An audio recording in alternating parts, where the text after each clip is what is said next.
सन्माननीय परीक्षक वर्ग व माझ्या स्पर्धक मित्रमैत्रिणींनो, माझा आजचा विषय आहे स्वयंशिस्तीचे महत्त्व. त्या दिवशी शाळेत आम्हाला भारताची प्रसिद्ध बॅडमिंटनपटू सायना नेहवालच्या जीवनावर आधारित बायोपिक सायना दाखवला. धैर्य, दृढनिश्चय व स्वयंशिस्तीच्या बळावर एका छोट्याशा शहरातल्या मध्यमवर्गीय कुटुंबातल्या सायना नेहवालने ऑलिम्पिक मेडल जिंकण्यापर्यंत मारलेली मजल माझ्या हृदयाला स्पर्शून गेली. आमच्या बाई म्हणाल्या, हे सर्व यश सायना नेहवालने स्वयंशिस्तीच्या बळावर मिळवलं आहे. खरंच स्वयंशिस्त एखाद्या व्यक्तीला यशाच्या अत्युच्च शिखरापर्यंत पोहोचू शकते. स्वयंशिस्तीचे हे शिवधनुष्य पेलणं खरंच इतकं सहज सोपं असेल का? आधी स्वयंशिस्त म्हणजे काय ते तरी समजून घेऊया. स्वयंशिस्त म्हणजे आपण जे केले पाहिजे ते स्वतःहून करण्याची क्षमता. स्वयंशिस्त म्हणजे स्वतःला पुढे ढकलण्याची क्षमता, प्रेरित राहण्याची क्षमता. आपल्याला शारीरिकदृष्ट्या कितीही त्रासदायक वाटत असल्या, कंटाळवाणे वाटत असल्या तरीही जेव्हा आपण जाणीवपूर्वक स्वतःसाठी काहीतरी चांगलं करायचं निवडतो, तेव्हा कोणतीही अडचण, प्रतिकूल परिस्थिती यांना न जुमानता ते करत राहतो. अर्थात त्यासाठी आपल्या जीवनात आत्मनियंत्रण, संयम, चिकाटी या गुणांची गरज असते. कोणालाही यश एका रात्रीत मिळत नाही. प्रसिद्ध खेळाडू, कलाकार, शास्त्रज्ञ, उद्योगपती, उच्चपदस्थ अधिकारी यांच्या यशाचा, प्रसिद्धीचा आपल्याला हेवा वाटतो. पण ते स्थान मिळवण्यासाठी त्यांनी घेतलेला स्वयंशिस्तीचा वसा दुर्लक्षून चालणार नाही. आपल्याला जीवनात कठोर परिश्रम करण्याची सवय लागते. काही दिवसानंतर कठोर परिश्रमाच्या सवयीमुळे आपल्याला सर्व काही सोपे वाटू लागते. त्यासाठी फक्त आपल्याला स्वयंशिस्तीने काम करायला सुरुवात करायची आहे. जर स्वयंशिस्तीचे अस्त्र तुमच्यापाशी असेल तर तुमचे ध्येय कितीही कठीण असले तरी तुम्ही ते प्राप्त करू शकाल. तुम्ही स्वयंशिस्तीचा कायम अवलंब केला तर स्वयंशिस्त तुम्हाला प्रतिफळ देईल. हा पुरस्कार कोणत्याही वस्तूच्या स्वरूपात नाही मिळणार. स्वयंशिस्तीमुळे तुमचा आत्मविश्वास वाढेल, तुमची निर्णय क्षमता वाढेल, आपोआपच तुमचे व्यक्तिमत्व परिपूर्ण बनेल, ज्याचा तुम्हाला स्वतःला आनंद मिळेल, समाधान मिळेल.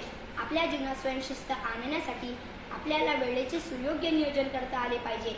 आपण आपले काम एकाग्रतेने केले तर सर्व काही साध्य करू शकतो. स्वयंशिस्त खूप महत्त्वाची आहे. स्वयंशिस्त उत्तम आरोग्याला चालना देते. स्वयंशिस्त असलेली व्यक्ती वेळेवर झोपते, पुरेशी झोप घेते. त्यामुळे ती व्यक्ती सकाळी झोपेतून लवकर उठते.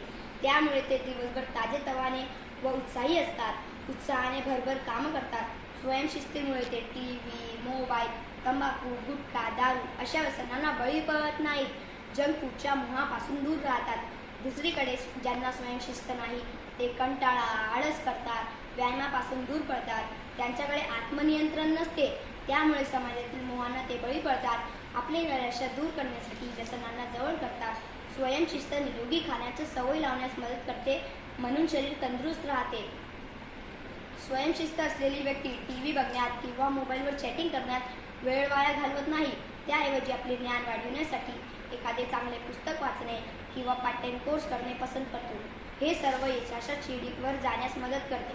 स्वयंशिस्त असलेल्या व्यक्तीला स्वतःसोबत वेळ घालवण्याचे महत्त्व समजते.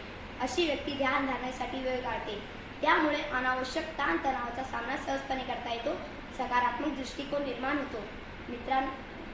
मित्रांनो, सध्या आपण विद्यार्थी दशेत आहोत. हेच वय आहे स्वतःला स्वयंशिस्त लावून घेण्याचे.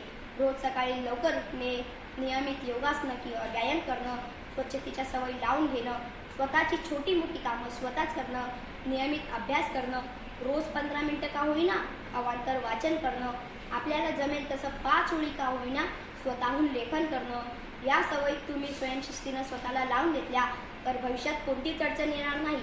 महात्मा गांधी, लोकमान्य टिळक, डॉक्टर बाबासाहेब आंबेडकर, APJ अब्दुल कलाम या सर्व थोर व्यक्तींनी लहानपणापासून या सवयी स्वयंशिस्तीने स्वतःला लावून घेतल्या. म्हणूनच ते थोर पदाला पोहोचले. त्यांचा स्वयंशिस्तीचा आदर्श आपण स्वीकारला पाहिजे. मित्रांनो, लक्षात ठेवा, लावून घ्या सवय स्वयंशिस्तीची. स्वतःला मोहापासून दूर ठेवण्याची. लावून घ्या सवय स्वयंशिस्तीची. मागे न राहता यशाचे शिखर सर करण्याची. धन्यवाद.